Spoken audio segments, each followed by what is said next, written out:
Hi, welcome to the show Technologies. In this show, we're going to show and research the new technologies on the society and the human experience. I'm Braulio, and as always, I'm here with Diego. But today we have five special guests joining us: Vianney, Antonio, Abril, Angel, and Alejandro. Well, in this chapter, we are going to research and how the new technologies change the relationships nowadays, and we also discuss the challenge and the opportunities that rise cultural difference. Well, let's start to explore how the internet and social media impact our ability to connect with other ones. So, Diego, how human relationships have changed with the use of the internet, social media, and globalization?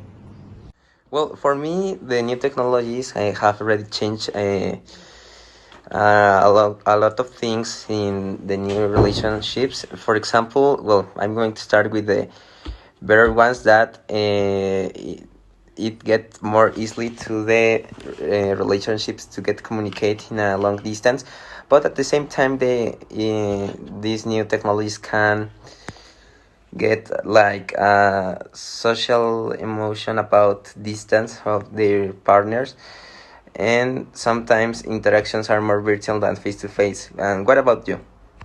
I think the use of the internet and social media has changed human relationships by both connecting us and complicating them, enabling global connections, but also sometimes leading to shallower interactions and isolation. What about you guys? It appears to me that technology has indeed facilitated staying connected with loved ones despite geographical barriers. Social media platforms offer continuous communication and the sharing of experience, including the ability to form new relationships based on shared interests or backgrounds. However, challenges like social comparison, cyberbullying, and privacy issues highlight the complexity of online interactions. It was a change bigger than the human expected, because the internet removed the barriers of nations and countries, and that is the new step for globalization and social media. And the social media with use of tools from internet, you can talk or try to talk to someone from another country. I think internet and globalization have changed human relationships in many ways, both positive and negative. On one hand, they have made easier the way people communicate, but on the other, people don't have much physical interaction nowadays. The internet, social media, globalization have made communication more accessible but have also led to more superficial interaction and increased instances of cyberbullying. Human relationships have changed a lot with the internet and social networks and globalization. It's now easier to connect with others around the world, but they have also become more superficially, and the cultural diversity has increased, but understanding and accepting different values can be difficult.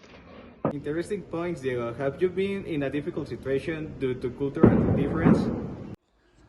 I don't think I'm of those people that my friends that are of other countries or states in state of criticizing their culture. I like to listen and to know their own traditions of that countries. What about you?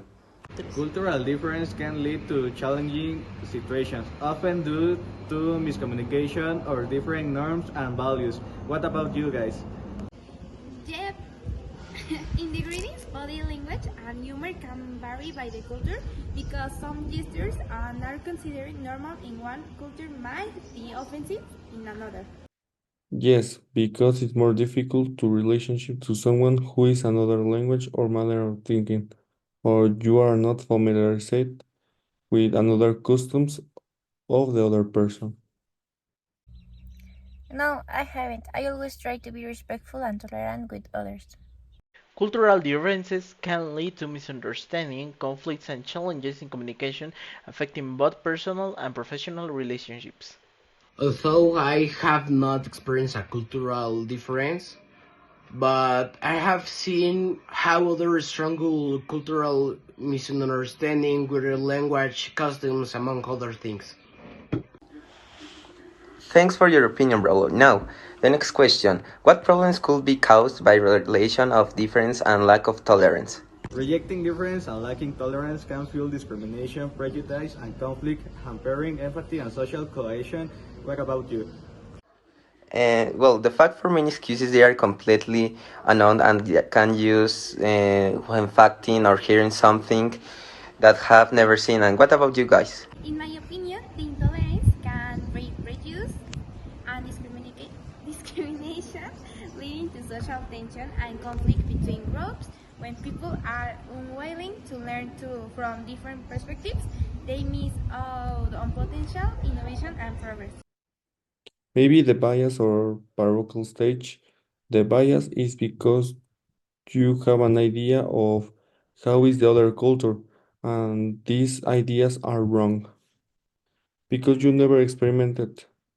And what are the differences? Or parochial stage is another part of wrong because the people don't accept the other culture is very different or they are in an ethnocentrism stage. It could cause problems such as inequality, discrimination, stereotypes, or even emotional or mental health problems. Rejecting differences can result in discrimination, prejudice, and social exclusion, leading to feelings of isolation and low self-esteem. When differences are not accepted and tolerance is lacking, the problems such as discrimination, prejudice, and conflict erase. This makes the communication and cooperation between groups difficult, uh, creating tension in a society. There are crucial points now, Diego. Which negative emotions could be present when a person from a minority group is rejected or left out? Well, obviously, rejection signs in this type of situations, people who are from the same culture criticize to the other ones that are of different cultures and disrespect them, their beliefs. And what about you guys? When a person from a minority group is rejected or left out, they may experience negative emotions such as sadness, anger, or loneliness, exacerbating feelings of alienation and low self. What about you guys? Maybe the negative emotions can lead to anger, resentment, and feeling of belonging nowhere. Hate or empty and sadness, well, maybe I feel like that. That person could feel sad, humiliated, frustrated, upset, or even angry. People from minority groups may experience sadness, anger, and loneliness when they get rejected, impacting their emotional and mental well-being. When someone from a minority group is rejected, they feel like a negative mix of emotions such as sadness, anger, loneliness.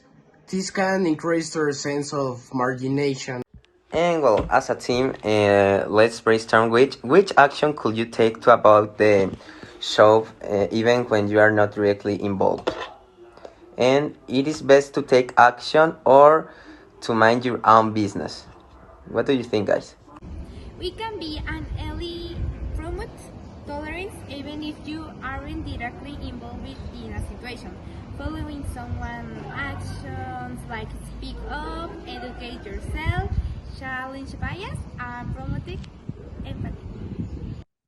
Maybe I don't involve in that problem and I indicate in my own business and problems. In my personal opinion, I think it is best to take action. If not, it's like being a complicit on the problem. I think taking action can prevent bigger problems and it can also make people feel better, supported, and it can encourage change. promoting diversity, inclusion, and tolerance through education, standing up against discrimination, and fostering empathy can create a more accepting environment. Promoting diversity and inclusion, opposing discrimination, and supporting those who feel excluded, education about different cultures, and showing empathy is also a key. Although respect, autonomy is important, not adding like with injustice. This can make the problem more difficult.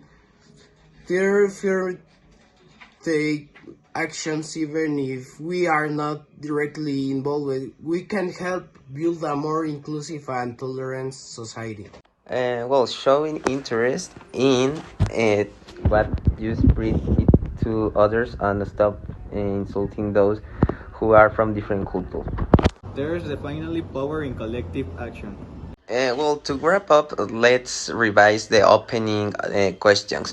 Braulio, have your views or human connections in today's world involved through this discussion? I think that my perspective has changed because at first I did not agree with certain things that are done in other cultures, but in the end I came to the conclusion that each culture is different and they all have something that can make them special. That's why now I think that trying to understand different cultures like our own can help us learn new things.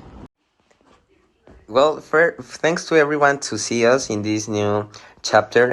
Let's continue this conversation online and remember, embarrassing difference strangers our communities.